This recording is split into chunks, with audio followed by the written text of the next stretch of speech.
Good day, guys, and welcome to another episode of Riding in Tandem. RIT, Riding in Tandem, RIT. With me, RM. And me, Elaine, at sa episode na to, subukan naman natin ang MG G50 PHEV. Ano, ready ka na? Parati naman eh. Tara na! RIT, Riding in Tandem.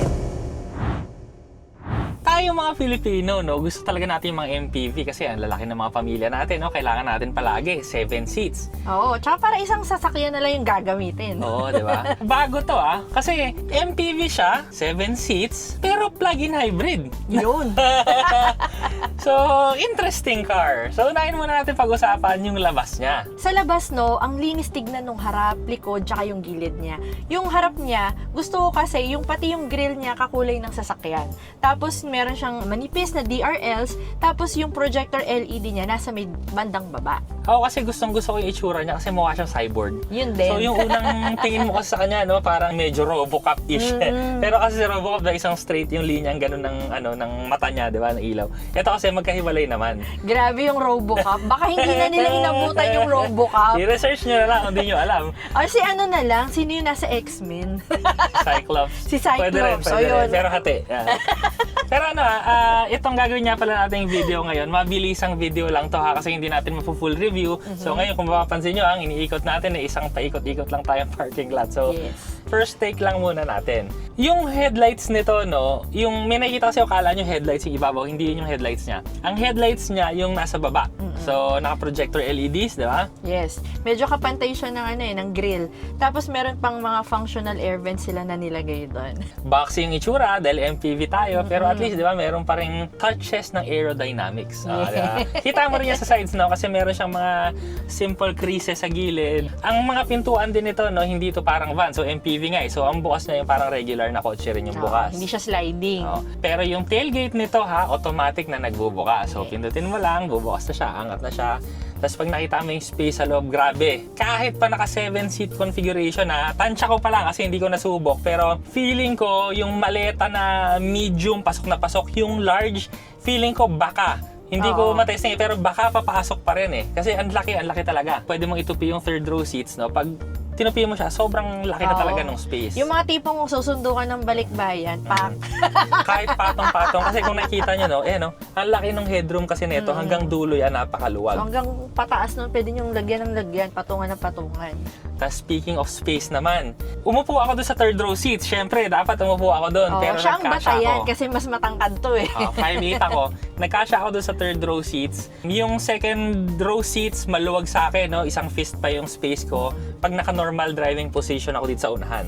Kung magdadrive ako nito, pwede. Sa gitna, pwede rin ako mag-long distance sa likod. Kasi yung upuan niya, hindi siya kagaya ng mga ibang SUV na mababa. Parang ito yung upuan, tas yung floor, ito na kaagad. Siya hindi, medyo mataas yung upuan. Usable talaga yung third row. Tsaka kasi pagka masyadong mababa yung upuan kasi, mangangalay kayo dun eh. At saka isa pa, dahil nga maraming tao sasakay dito, no? Lahat yan may aircon vents. Hanggang third row seats, makikita nyo nasa ibabaw, meron siyang mga aircon vents. So, Tsaka may hiwalay na bukasan ng aircon, controls sa likod, sa second row. So, ang interior naman, sige, ikaw na muna. Eto nga. Kala mo may chismis. Kasi yung sasakyan na sinakyan namin ngayon, so white siya. Tapos yung loob niya, sa dashboard tsaka dito sa pinto, may parang pakahoy effect siya. So, alam mo na, yung mga titas dyan and mga mamis, yung mga team puti, team kahoy. Ay nako, bet na bet nyo to. Oo. Scandinavian yung wood, Yes, diba? alam Parang mo yung ganun, Scandinavian. Diba? Hindi kasi yan eh. Diba? IKEA yan eh. Anyway, maganda, no? Homey yung feel dito. May mga leather siya. Magkadugtong yung screen. Touch yung mga aircon. Tsaka yung leather, may parang gray. Tapos meron ditong parang ma-brown dito sa may gitna. Tapos merong mga silver, piano black finish. Pati yung mga upuan nito, parang couch siya. Malambot yung mga upuan. Tapos yung screen niya, no? Parang TV rin, pero widescreen. Oo. Pinagdugtong nila yan na 12.3 inches na screen. So, meron na rin niya wireless na Apple CarPlay, Android Auto. Sa nakikita ko, meron din siyang tire pressure monitoring system. Tapos, and dito na rin yung drive modes. So, nasa home screen siya. Hindi mo na siya kailangan hanapin. So, nandito ang modes niya, pure electric, intelligent hybrid, at saka yung mandatory power maintenance. So, doon sa pure electric, usapan na lang din naman, 95 kilometers yung driving range nito pagka naka-pure electric. Tapos, pagka yung naka-hybrid ka, nasa 1,415 according sa CLTC. 1,415 kilometers ang kaya niya. So in short, no, plug-in hybrid to. Pwede mo siyang isaksak sa bahay para yung pang daily drives mo na short distances, magagamit mo siya 95 kilometers. Pero kung mag-out of town kayo, pwede mo pa rin naman gamitin siya dahil wala kang range anxiety kasi may makina siya.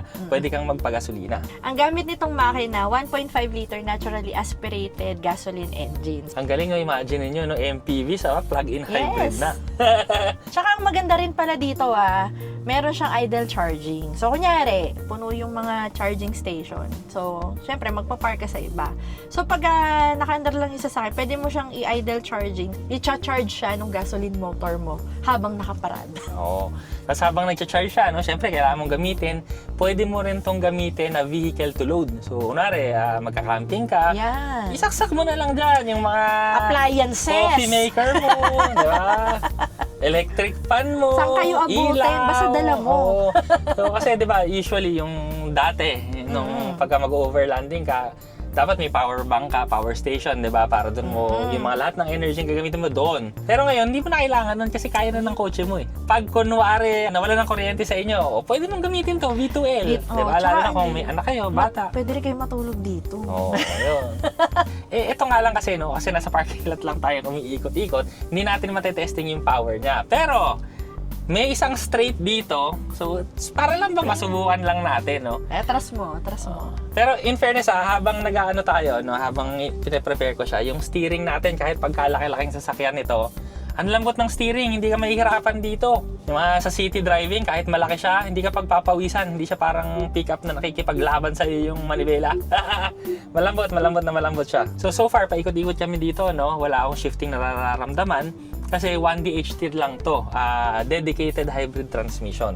So walang gear. Anyway, so ngayon naka-normal mode lang tayo na EV. So testing lang natin, no, kung kamusta ba ang acceleration niya. Yeah. Let's go. Ready, set, go.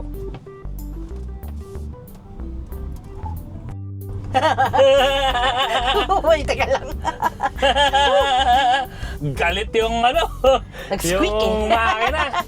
So actually yung 0 to 100 seconds nito, no, 7.9 seconds. Ang performance niya pang sedan na 1.5 turbo. 'Di ba? Pero MPV to, malaki, 7 seats. So imagine niyo na lang, 'di ba? Matutuwa ka talaga sa kanya. Pero syempre hindi natin makaka-testing ngayon sa mga real world scenario, sa expressway hindi natin ma-testing. Pero at least, no, sa ngayon, sa nararamdaman ko, napakatulin nito. Equipped siya with ADAS. So, kunyari, may mga long drive kayo, naka-expressway, gusto mo na, mabawasan ang iniisip mo sa buhay, ka na, adaptive cruise control. Diba? Mag-ganon ka na lang, tapos ayan, ganon ka na, relax ka na lang. Nakakadagdag luwag din dito. Yung center console kasi wala na dito yung shifter. So, nandito na siya sa stock ng steering wheel. Dito sa ilalim ng aircon vent sa gitna, nandun din naman yung controls ng aircon. So, may separate control siya para hindi mo nangahanapin. Tapos, sa baba pa nun, meron kang mga power supply, Type-C, tsaka Type-A na USB ports. Merong wireless charger, may dalawang cup holders. Tapos, dito naman, sa bandang baba pa nun, yung controls din ng screen. So, yung home, nandito rin yung auto hold function, hazard button, at saka traction control. Sa bandang baba pa nun, may isa pang compartment. Ay, ito pa, meron pang compartment dito sa center console. At dito, meron pang dalawang cup holders. Pero pang sa tao na sa likod yan. Pero meron pa dito. Pwedeng gamitin din nung nasa first row. Then, may open compartment pa to sa ilalim. Kung talagang ewan ko ba, sobrang dami mong dala, shoot mo doon. Equipped din to ng panoramic sunroof. Tapos, naka-captain seats yung second row mo. Na merong yung armrest na pwede mo iangat, pwede ibaba. Kasi syempre, para din doon sa mga pupunta doon sa third row, para mas mabilis kung, aangat mo yung armrest mo. Pero 7 seats pa rin to So, dalawa sa unahan, dalawa Dalawa sa sa gitna, tatlo dun sa likod. Pero syempre, the best seat in the house, malamang yung second row. Of course naman. Agawan. At saka hindi ka masisiksik dyan kasi talagang isa ka lang doon sa upuan.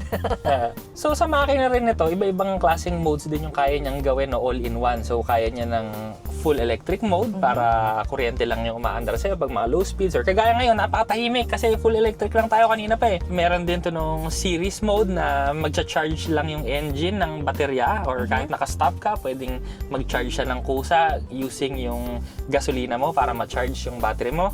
Pwede rin tong parallel mode na tumutulong sa pagtulak ng sasakyan yung electric motor at saka yung gasoline motor. Pwede rin to na full internal combustion engine mode. Usually yan ginagamit pagka cruising speeds ka na, no? Kunwari, mga 100 kilometers per hour. Mas efficient naman dun yung, yung internal combustion engine.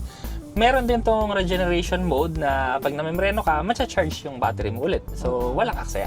Madadagdagan ang iyong battery Oo. percentage. Tsaka pag mga downhill, yun, matadagdagan ka pa. Ang dami naming sinabi, 'di ba? Pero ang tanong, ito, the question, magkano to? Oh Kano my nga ba? God, tumataginting. Magugulat kayo dahil kami nagulat. 1,398,888 pesos. Grabe yung parang sa lahat ng features na makukuha mo yung luwag. Alam mo yon. At saka komportable siya, pati suspension maganda. Panalong-panalo yung presyo na yun. Panalo sa presyo. So, kung ako sa inyo, no, pinamaganda niyan, subukan nyo na lang din. At baka Oo. mamaya, ito na rin ang kotse nyo.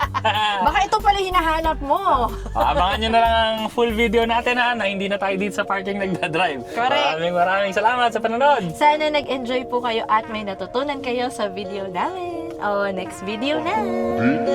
RIT, riding in tandem. RIT, riding in tandem. RIT, riding in tandem. Siksik na impormasyon mula kay RM at Elaine. RIT, riding in tandem.